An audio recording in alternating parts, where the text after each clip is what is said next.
Hoy vamos a platicar respecto a los grupos vulnerables de nuestro país.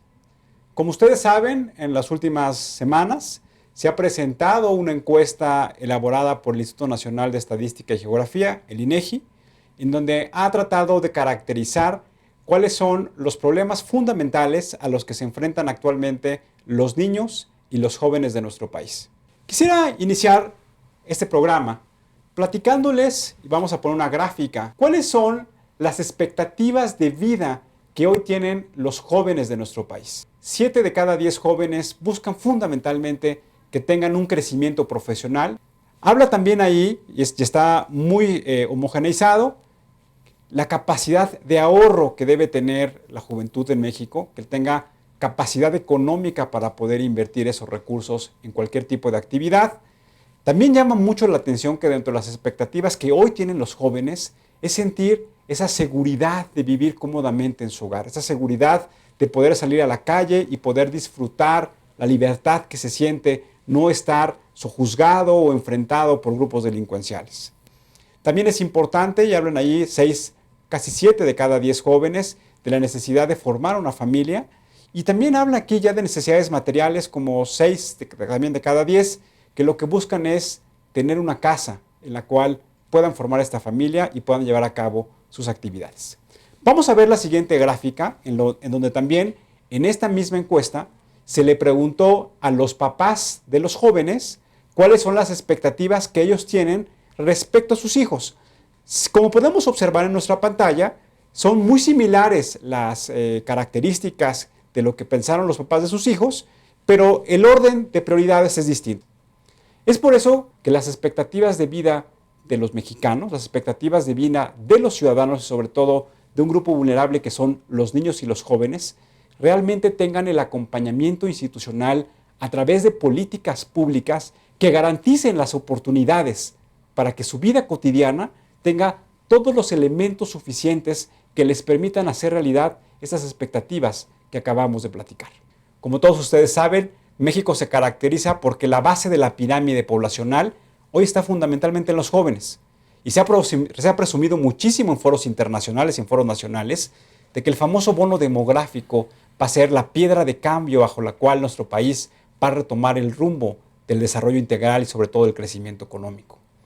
Pero si vemos con toda claridad cuáles son las condiciones en las cuales viven hoy los jóvenes de las grandes zonas metropolitanas de nuestro país, los jóvenes en las zonas rurales y sobre todo los jóvenes en los cinturones de pobreza que rodean a las ciudades de México, podemos ver que claramente la realidad es muy distinta a cumplir con esas expectativas. Hoy nos acompaña Alfonso Rodríguez, con el cual vamos a profundizar sobre estos temas y al cual le doy la bienvenida. Alfonso, buenas noches y gracias por acompañarnos. ¿Cómo estás, Tulio? Muy buenas noches. Pues entrando en materia podemos ver cómo es la composición de los hogares de estos jóvenes.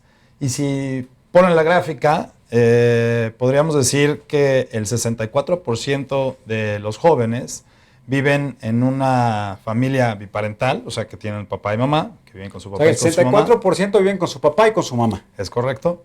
El 23% viven solamente con su mamá, el 3% viven solamente con su papá y el 10% restante vive con una figura paternal distinta a su mamá y papá. O sea, puede ser un tío, la hermana de la hermana, un hermano o algún familiar. O sea, eso de lo que nos habla es que hoy nos enfrentamos a una situación en donde la composición de los hogares en México ya no es el núcleo familiar como lo conocíamos, sino hoy vivimos una dinámica poblacional en donde hay separación entre los padres, entre los propios padres, y eso lo que hace entonces que los patrones y las formas de comportamiento de las familias sean muy distintas a como las conocíamos hace mucho tiempo.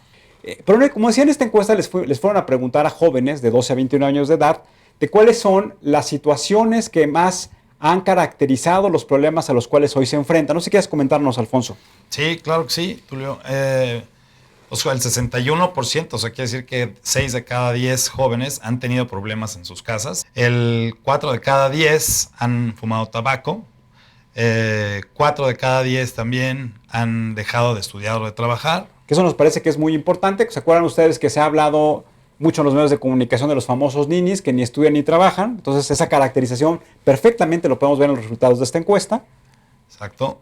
Se han embriagado casi 4 de cada 10, o sea, es el 36%. Es decir, que la adicción al alcohol es uno de los principales elementos que hoy prevalecen en la juventud mexicana. Sí.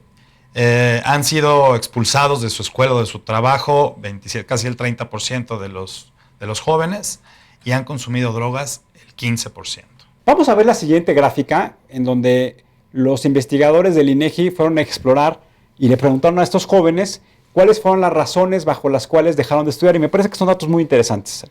Sí, claro. Ellos los jóvenes, identifican como cuestiones por las que dejaron de estudiar o trabajar cuestiones económicas, o sea, cuestiones económicas de la familia o de ellos mismos, que es el 41%, que concluyeron sus estudios, es el 25%. Pero lo que no nos dice la encuesta es que si concluyeron sus estudios a cierto grado, y por ejemplo, igual se quedaron en la secundaria, igual se quedaron en la preparatoria, igual y dejaron la universidad y ya no tienen algún tipo de posgrado, ¿no? Es decir, no se ha identificado cuál es la carrera ascendente en materia de formación formal de esos jóvenes, ¿no? Por su ideología o falta de interés, el 21%, por la falta de aptitud para el estudio, el 10%, problemas de salud o embarazo, que es el 8%, casi el 9%, y cuestiones familiares, el 4.4%.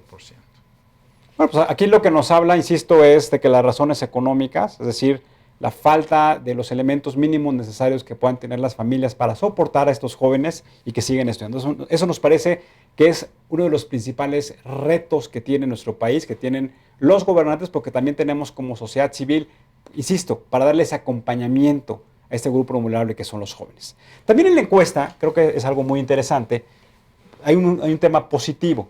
Se les preguntó a los jóvenes cuáles son las razones bajo las cuales ellos siguen estudiando. Sí, claro, y aquí un poquito más de 5 de cada 10 jóvenes por gusto al estudio, para tener un buen trabajo, casi el 40%, que cumple con la primera expectativa que tienen, el 12% para lograr un objetivo personal, por la exigencia de los padres, el 6.5%, que se me hace que esa es una buena práctica, que los padres no se desobliguen de que sus hijos continúen en la escuela. Para convivir o conocer amigos, el 5%, y porque desean aprender, el 3.5%. Bueno, llama aquí la atención la importancia que tiene que los jóvenes se enamoren de estar en la escuela, ¿no? Que tengan la capacidad esta de crear, de reflexionar, de soñar, de tener un mejor futuro. Y también habla también de esta necesidad de que los jóvenes sigan viendo a la formación formal, a la formación educativa formal, como el principal elemento que les permita después escalar tanto en términos profesionales como en condiciones materiales. Y eso es claramente una de las condiciones que técnicamente se conoce como la movilidad social, y que conlleva entonces a que todos le dediquemos el tiempo, los recursos necesarios para que estos jóvenes, insisto, tengan el soporte necesario para poder lograr los objetivos que se están planteando. Y no solamente la educación formal, Alfonso, como recordarás, el Premio Nobel de Economía Amartya Sen lo que decía es la importancia también de generar las capacidades y habilidades necesarias para que las personas puedan ser productivos no solamente en sus empresas o sus escuelas, sino también en la sociedad. Y eso nos conlleva también a pensar que esfuerzos de la sociedad civil, en donde tengan esa posibilidad de ayudar a los grupos vulnerables, de formar esas capacidades y esas habilidades, que sean complemento de la educación formal que reciben en las escuelas. No, y también que los jóvenes tengan confianza y que sepan que van a tener oportunidades o que se pueden generar oportunidades, porque como vemos aquí en los números, en las encuestas, la mayoría tiene en la visión de ser empleado y no tiene la visión de ser emprendedor. Yo creo que debemos hoy de fomentar ese emprendedurismo en los jóvenes y de darles la confianza para que puedan ellos emprender un negocio o algo así y que puedan transformar el país y hacer las cosas como ellos mejor vienen. Y no solamente emprender un negocio, Alfonso, también pueden tal vez pensar en emprender alguna iniciativa de carácter social que permita que su comunidad viva mejor, o que permita que su comunidad sea más segura, o que permita que su comunidad tenga alguna actividad productiva y que después se convierta en un negocio. También se identificaron cuáles son los patrones de consumo cultural que están enfocados a las adicciones y a las conductas delictivas que tienen los jóvenes en su espacio más próximo, que es su colonia, su barrio. Pues sí, aquí, Tulio, casi 9 de cada 10 hacen ruido, ¿no? Los jóvenes pues, son ruidosos. Por eso como nuestras hijas, ¿no? Que son ruidosas por naturaleza, pues sí, los niños son ruidosos, sí. y de jóvenes, pues también pueden ser un poquito más ruidosos. Sobre todo en temas como de vandalismo y cosas así, ¿no? El 63% es el consumo del alcohol, el 38% el consumo de drogas, el 31% el graffiti, peleas entre vecinos el 30% y la venta de productos pirata el 29%. Alfonso, muchas gracias por acompañarnos. Hablamos de la importancia que tiene que tengamos soluciones a los problemas que enfrentan estos grupos vulnerables. Tradicionalmente, cuando hablamos de grupos vulnerables, hablamos de los grupos indígenas, hablamos de las mujeres, pero también aparecieron en los testimoniales el tema de los niños y de los jóvenes. Y esa es parte de la conversación que hoy vamos a tener con Félix Gavito de la Fundación EMI, que es una organización de la sociedad civil que ha venido trabajando en los últimos años para estructurar programas sociales, no solamente a través de la fundación, sino con alianzas con otras instituciones que les permita de manera muy sencilla, pero también de manera muy profesional, poder brindar los resultados que se esperan. Siempre se dice que cuando se da una política no solamente es el diseño conceptual, identificar cuál es el problema, sino sobre todo la parte más importante es evaluar cuál es el impacto que se tiene en el programa y de esa manera brindar con toda claridad cuáles son los resultados. Félix, muchas gracias por acompañarnos el día de hoy. No, hombre, muchas gracias por la invitación, Tulio. Félix, pues para iniciar, me gustaría iniciar esta conversación preguntándote ¿qué es para ti ser un buen ciudadano? Pues cualquier persona que vea por su comunidad, que vea por el de enfrente, que entienda que el equilibrio de una sana convivencia, de generar confianza, de pensar por mi bienestar, tiene que ser siempre pensar en el bienestar del otro, con acciones muy simples, con situaciones de interés, ¿no? De estar siempre en empatía con el que está al lado. Es un tema pues más humano que un tema de conceptualización de que es un ciudadano, ¿no? Es más allá que la materia de civismo. Es siempre ponerte en los zapatos del otro y seguramente si a mi comunidad le va bien, si a mi país le va bien, si a mi gente le va bien, pues a mí también me va a ir bien. ¿Cuál es tu visión de cómo tiene que ser el futuro de los jóvenes y cuáles son los elementos mínimos que tenemos que acercarle como sociedad para poder garantizar el desarrollo integral de un joven? El tema de la educación, todo el mundo habla del tema de la educación y sí, sin duda alguna es fundamental. Creo que tenemos que entender que la educación va a cambiar. La tecnología, todo el tema de la digitalización, las plataformas, toda la manera que el Internet ha llegado a impactar en la vida de nuestras nuevas generaciones, ¿no? Tiene que cambiar la manera de la educación. Creo que la educación se ha quedado atrás a las necesidades reales de expectativa de vida. Hablaban de emprendimiento, ¿no? De nuevas maneras de que el joven se integre a la sociedad, van a ser nuevos grupos, nuevos vínculos. Ya la tradición de que un joven estudie una carrera universitaria, pues sin duda alguna va a seguir siendo valiosa, porque en el mercado vamos a necesitar contadores, vamos a necesitar ingenieros, vamos a necesitar pues las carreras técnicas que también muchos sistemas educativos han tratado de tenerlos, con Aleps, los CETIS, los DGETIS, las unidades tecnológicas, ¿no? Pero nos damos cuenta que algo tiene que cambiar para que el joven vuelva a confiar en que con un plan de estudios diferente, con nuevas oportunidades, pueda realmente trabajar y desarrollarse en un entorno legal que promueva la cultura de la legalidad, porque estamos teniendo muchos problemas en esos puntos. ¿Cómo nace Fundación EMI? ¿Qué fue lo que te motivó a ti como joven para invitar a otros jóvenes y llevar a cabo este tipo de causas sociales? Bueno, pues empezamos con grandes ilusiones ya vamos a cumplir 20 años, en enero del año siguiente. Y pues era tratar de complementar los programas de las escuelas, porque entendíamos que en las escuelas son los centros naturales donde convergen los jóvenes, donde tienes a los auditorios cautivos, y tratábamos en ese entonces de reforzar los programas académicos, ya son 20 años, con programas de desarrollo humano en valores, con programas que pudieran motivar, con programas que trataran de formar esos ciudadanos ejemplares que pues, todo país y toda comunidad necesita. Y es así como nos fuimos dando cuenta de que pues, había muchas carencias en muchas áreas. Lo más valioso del esfuerzo de estos últimos 20 años ha sido la capacidad de profesionalizarnos como organización, de generar competencias internas, de generar cuadros, de hacer procesos pues, que han llegado hoy a nivel nacional. Casi todos nuestros programas tienen presencia a nivel nacional, metodologías de muy bajo costo, con excelentes seres humanos que quieren trabajar en actividades como estas y que pues, han podido sumar y que hoy, sin duda alguna, muchos de nuestros programas pues, son referentes y deberían ser referentes para políticas públicas, ¿no? El tema es que pues, es difícil para nuestra organización Y eso que hemos ganado muchísimos espacios en México, pero también para otras organizaciones que no han podido profesionalizarse. Y hoy en México necesitamos iniciativas como la que tenemos en Fundación NEMI, porque pues, nos damos cuenta que las competencias que tiene que tener el gobierno, pues por múltiples razones no las tiene. Posiblemente en corto plazo no las tendrán, y tiene que haber quien entre a llenar esos huecos, y ahí es donde las organizaciones de la sociedad civil estamos surgiendo. ¿Qué perspectivas hay de que realmente se puedan incorporar esas prácticas, esas metodologías dentro del diseño y la instrumentación de las políticas públicas?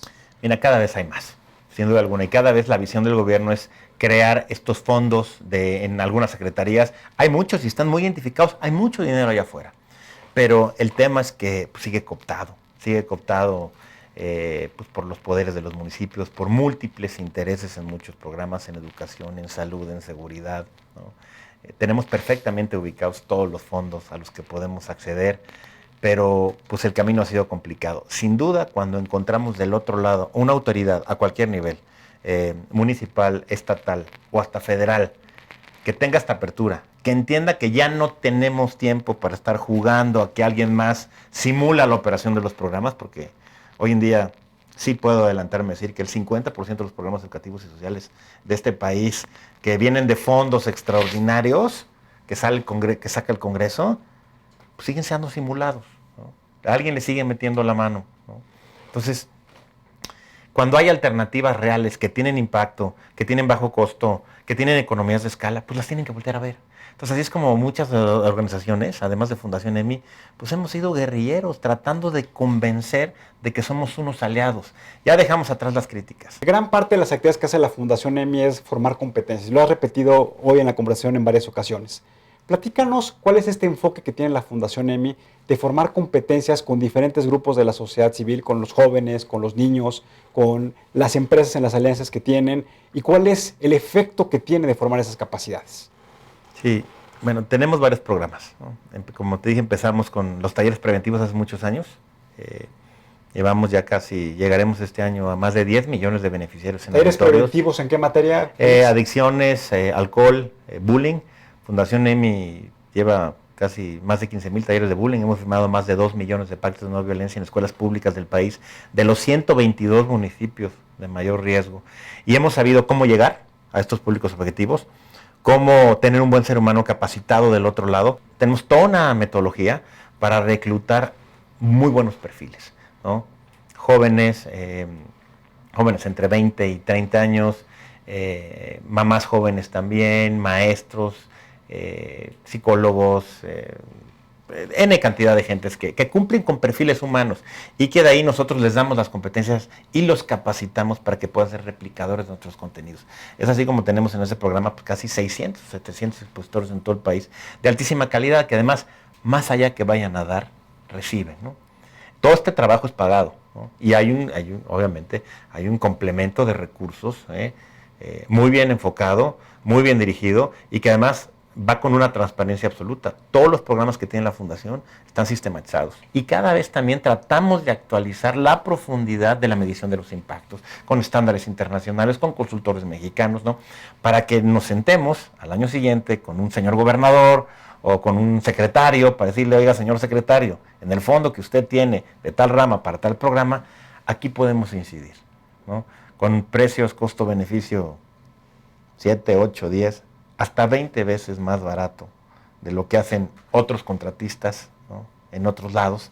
Y es así como tenemos que ganar espacios, ¿no? Siendo muy respetuosos, pero también siendo claros y exigiendo que estos espacios se abran para las organizaciones. ¿Por qué no nos platicas cuál ha sido el éxito que ha tenido la Fundación NEMI en estructurar esos programas sociales para las empresas? Cada vez se van dando cuenta que tienen que generar mayores beneficios para las comunidades, especialmente las que se impactan. Entonces, hemos tenido mucho acercamiento con empresas que nos piden que les ayudemos a desarrollar sus programas en sus comunidades. Y dependiendo de la necesidad específica de las zonas donde operamos, pues podemos apoyarlos, ¿no? Tenemos el caso de Grupo México, por ejemplo, que vamos a capacitar a sus empleados y a los hijos de sus empleados y a las familias, a donde están las minas. ¿no? Vamos a lugares muy recónditos donde pues, presentamos un plan de acción, donde tiene un seguimiento, donde está muy interesado del grupo en que alguien como nosotros lo haga. Operamos también los programas de responsabilidad social de varios bancos, los programas de educación financiera también de otros dos instituciones financieras. También llevamos los programas de responsabilidad social de 6 o 7 compañías diferentes. Tenemos programas de salud mental y emocional que van con esa misma lógica que te describí de las competencias, ¿no? Ya todo lo encasillamos en una metodología de campo donde nos basamos en resultados, en matrices operativas y que pues tienen la claridad que hoy en día podemos apoyar a estas grandes iniciativas que tienen las organizaciones o las mismas empresas. Me parece que es uno de los caminos que debemos seguir explorando en nuestro país. Que las personas como tú, comprometidas, como la fundación, como estas empresas, tengan la capacidad de formar formadores, pero también de que los propios ciudadanos asuman el rol y su responsabilidad dentro de su comunidad. Es correcto, tenemos un programa donde le estamos ayudando al comité escolar, seleccionamos perfiles desde directores, docentes, padres de familia y alumnos, donde con la metodología del marco lógico les enseñamos cómo resolver las problemáticas de su comunidad y ellos se encargan de gestionar todo este proceso de beneficios, porque si no lo haces tú y no lo operas tú, pues es muy difícil que el otro, y siempre estemos esperando a que el otro lo resuelva, ¿no? Es claro. Son cosas que no pasan. Entonces también nos hemos dado cuenta que tenemos que motivar y fomentar en la gente que la resolución de los problemas también es responsabilidad de ellos, no responsabilidad nada más de la autoridad. Me gustaría concluir nuestra conversación preguntándote, ¿qué le dirías tú a ciudadanos que hoy nos están viendo de cómo asumir este rol de ciudadanos y qué pueden hacer por su comunidad y por gente como tú hablabas al inicio de tu definición, por ellos mismos y por su país, por su estado, por su municipio? Sí. Mira, lo primero que no haría es pensar en grandes cosas. Sin duda habrá gente que, ahorita jóvenes, que lograrán grandes cosas. Pero la realidad hoy exige que volteemos a ver necesidades inmediatas. Y si vamos a la comunidad, vamos a poder identificar que hay muchísimas problemáticas donde con nuestros vecinos, con nuestra gente, en nuestras escuelas, con nuestros grupos de pares, podemos organizarnos de manera diferente para solucionarlas. Creo que hoy la responsabilidad depende de nosotros. Ya no podemos estar esperando a que alguien llegue a darnos las soluciones. No hay un mejoralito, no hay varitas mágicas. Tenemos nosotros que ver de qué manera nos organizamos de mejor manera. Para generar confianza con los de enfrente y para al final del camino participar. Ese famoso discurso de la participación ciudadana es lo que transforma y hace que los otros se contagien.